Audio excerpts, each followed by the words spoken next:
intellect is not enough, and throughout their time here, students are expected to work with one another, as well as members of the business community. These efforts are reflected in their grades, along with their individual work. And the student who receives this honor has proven that they fully mastered all of the aspects of this training. So part of the reward for that hard work is speaking to you tonight.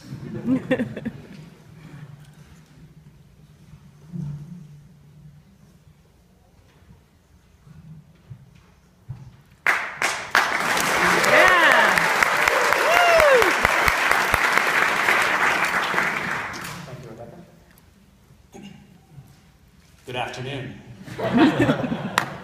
I'm honored to speak on behalf of the Oregon MBA class of 2014. As I look out at the faces of my fellow graduates, I can't help but thinking, they're done, but somehow I'm here giving one last presentation. So we've learned a great deal as newly minted MBAs. Much of what we've learned has come through coursework and accomplished professors and our long nights of study.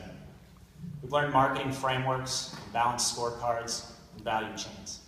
We've learned complex equations for finance and statistics and operations management, and subsequently, perhaps immediately, forgotten them. But these skills will prove valuable as we advance in our careers.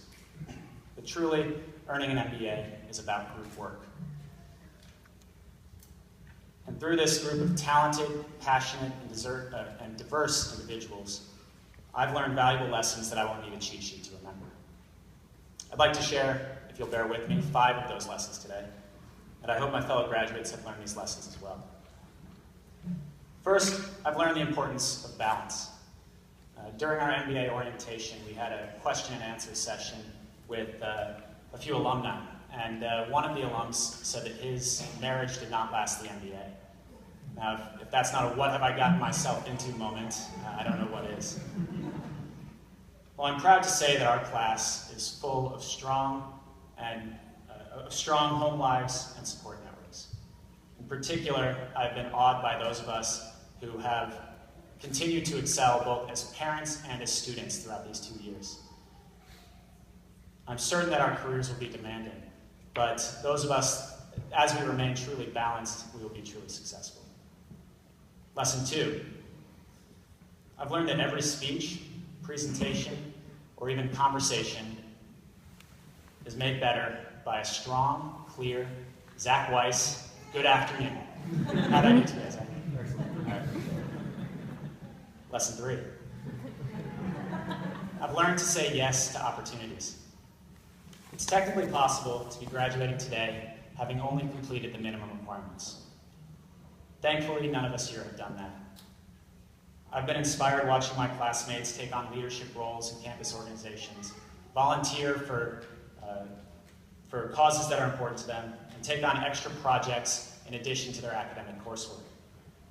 Your days may be hectic in the short term, but by saying yes to these opportunities, we've learned valuable lessons and skills, and those have led to opportunities that we would never have expected.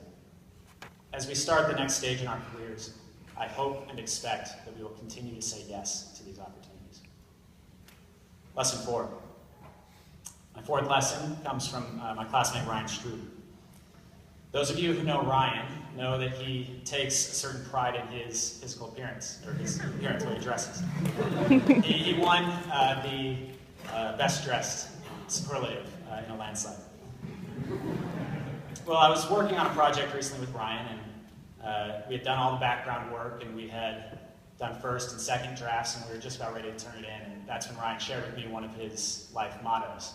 He said, well, now it's just time to dress it up and put it out there. And what I took from that is that when you've done your work, when you're prepared, you should be proud to dress it up and put it out there. Okay, my final lesson. I've learned to follow my passions with tenacity. The Oregon MBA is unique in that each of our 4 centers attracts students with specific passions. I continue to be inspired by my classmates who have realized their dreams by following them with relentless focus. Whether that means banging down the doors of their dream job until they get it, or stitching a cowboy hat brim to a trucker hat and starting a company. With tenacity, we are limited only by our imagination. So I'm not worried about forgetting facts or figures or equations. They'll be waiting for me in my notes when I need them. These lessons, though, staying balanced, saying yes to opportunities, and following my passions with tenacity, they'll stick with me as I enter the next stage of my career. Now, none of us could have done this alone. I'd like to thank the faculty and staff of the Oregon MBA and the Lundquist College of Business for challenging us and mentoring us and feeding us more bagels than we can count. On behalf of my classmates, I would like to thank all of the spouses and significant others and parents, friends and siblings that have supported us along the way. Many of you are here today, and I thank you. On a personal note, I would like to thank my wife, Megan. If there were a curve for how much she supported me over these last 2 years, I'm sure I would not be standing here today. Thanks for taking sleep with me. And finally, to my fellow graduates. Wow, didn't expect this. Thanks for all the laughs along the way and the deep friendships that I've made. I have the greatest respect for each of you, and I look forward to all we accomplish.